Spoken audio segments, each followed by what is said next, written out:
মানুষ ব্লাড প্রেশারের ভয়ে নুন খাওয়া ছেড়ে দেয়, সুগারের ভয়ে মিষ্টি খাওয়া ছেড়ে দেয়, কিন্তু সৃষ্টিকর্তার ভয়ে অপমান করা এবং কারো অধিকার কেড়ে নেওয়া বন্ধ করে না। আমাদের জীবন একটা গাছের মতো, মানুষ ফলও ছিঁড়ে খায় আর ঢিলও ছুঁড়ে মারে।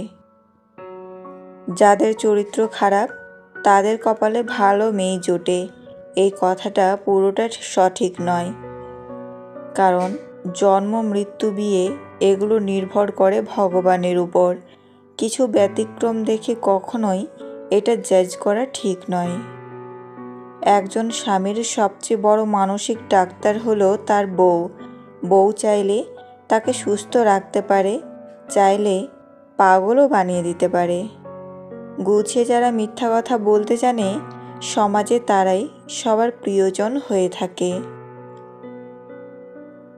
স্কটল্যান্ডের এক গরিব কৃষক ছিল। তার নাম ছিল ফ্লেমিং। একদিন তিনি জমিতে কাজ করছিলেন। হঠাৎ কাছের পুকুর থেকে চিৎকার ভেসে এলো, বাঁচাও, বাঁচাও! তিনি কাজ ফেলে ছুটে গেলেন। সেখানে একটি ছোট ছেলে জলের মধ্যে হাবুডুবু খাচ্ছে, জলে হাত নাড়ছে আর আতঙ্কে চিৎকার করছে।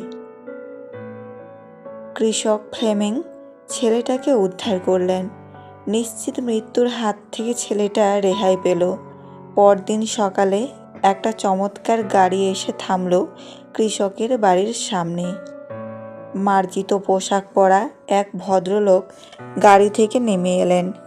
কৃষক ফ্লেমিং যে ছেলেটিকে বাঁচিয়েছেন, ভদ্রলোক নিজেকে সেই ছেলেটির বাবা হিসেবে পরিচয় দিলেন। আমি আপনাকে প্রতিদান দিতে চাই, আপনি আমার ছেলের জীবন বাঁচিয়েছেন, ভদ্রলোক বললেন। না, আমি যা করছি তার প্রতিদান নিতে পারবো না, ক্ষমা করবেন, জবাব দিলেন সেই কৃষক। এমন সময় ঘর থেকে বেরিয়ে এলো তার ছেলে। এইটা কি আপনার ছেলে? ভদ্রলোক জানতে চাইলেন। কৃষক গর্বের সঙ্গে জবাব দিলেন, হ্যাঁ, এ আমার ছেলে। আমি আপনাকে একটি প্রস্তাব দিতে চাই। আমার ছেলের মতো আপনার ছেলেকেও পড়ালেখা করানোর সুযোগ আমায় দিন। যদি আপনার সামান্য গুণও ওর মধ্যে থাকে, তাহলে নিশ্চয় একদিন এমন বড় মানুষ হবে, আমরা সবাই তাকে নিয়ে গর্ব করব। বাস্তবে সেটিই হলো। কৃষক ফ্লেমিংয়ের ছেলেকে ভর্তি করানো হলো সেরা স্কুলে। যথাসময়ে সেই ছেলেটি স্নাতক পাশ করলেন লন্ডনের Saint Mary's Hospital Medical School থেকে। আর পেনিসিলিন আবিষ্কার করে সারা দুনিয়ায় তিনি পরিচিতি লাভ করলেন স্যার আলেকজান্ডার ফ্লেমিং হিসেবে। কয়েক বছর পরের কথা। পুকুর থেকে বাঁচানো ভদ্রলোকের সেই ছেলেটি নিউমোনিয়ায় মারাত্মকভাবে ভুগছিলেন। মড় অবস্থা। সে সময়ে তার প্রাণ বাঁচল কিসে? সেই পেনিসিলিনে। সেই ভদ্রলোকের নাম লর্ড রানডলফ চার্চিল। তার ছেলের নাম স্যার উইনস্টন চার্চিল। নীতিকথা: ভালো কাজের ফল অবশ্যই ভালো হয়। কখন বয়স্ক মহিলারা মিলনের জন্য বেশি আগ্রহী হন? নাম্বার 1, হরমোনাল পরিবর্তনের সময়। যদিও বয়সের সাথে মাসিক চক্র অনিয়মিত হতে পারে, তবুও অনেক নারীর ক্ষেত্রে হরমোনের ওঠানামা হয়। এই সময়ে যৌন ইচ্ছা তুলনামূলকভাবে বেড়ে যায়। নাম্বার 2, স্ট্রেস ও টেনশন মুক্তির প্রয়োজন হলে। সংসার, পরিবার বা কাজের চাপ থেকে মুক্তি পেতে অনেক মহিলা মিলনের মাধ্যমে মানসিক শান্তি খুঁজে পান। যৌনতা তাদের জন্য এক ধরনের স্ট্রেস রিলিভার হিসেবে কাজ করে। নাম্বার 3, একাকিত্ব বা অবহেলার সময়। যখন স্বামী বা সঙ্গী তাদের প্রতি মনোযোগ দেয় না, তখন তারা বেশি শারীরিক ঘনিষ্ঠতার তৃষ্ণা অনুভব করেন। তখন ভালোবাসা, আদর আর শারীরিক স্পর্শের চাহিদা বেড়ে যায়। নাম্বার 4, রাতের বেলা, বিশেষত সবার আগে। দিনের কাজ শেষে যখন শরীর মন রিল্যাক্স করে তখন যৌন ইচ্ছা বাড়ে। এ সময় হরমোনাল কার্যকলাপও তাদেরকে উত্তেজিত করে। নাম্বার 5, রোমান্টিক পরিবেশে। মোমবাতির আলো, নরম সুরের গান বা একান্তের সময় কাটানো, এসব পরিবেশ মহিলাদের সহজেই আকর্ষণ করে।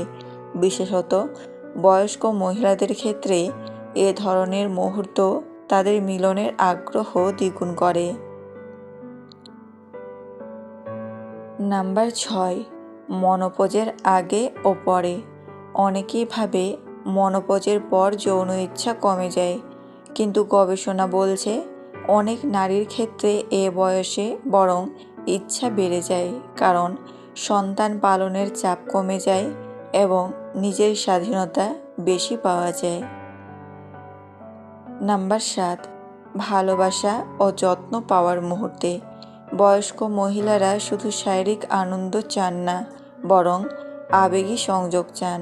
যখন তারা সঙ্গীর কাছ থেকে স্নেহ, প্রশংসা ও ভালোবাসা পান, তখন তারা শারীরিক মিলনের জন্য তীব্রভাবে আগ্রহী হয়ে ওঠেন। মূল মনস্তাত্ত্বিক দিক: বয়স বাড়লেও যৌন চাহিদা শেষ হয় না, বরং তা ভিন্নভাবে প্রকাশ পায়। তারা চান সঙ্গীর ভালোবাসা, মনোযোগ ও নিরাপত্তা। তাই শুধু শারীরিক নয়, মানসিক আদান প্রদানও তাদের উত্তেজিত করে। মেয়েরা মূলত দুটি জিনিস দেখে পুরুষের প্রেমে পড়ে: পুরুষের ব্যক্তিত্ব এবং কথা বলার সৌন্দর্যের।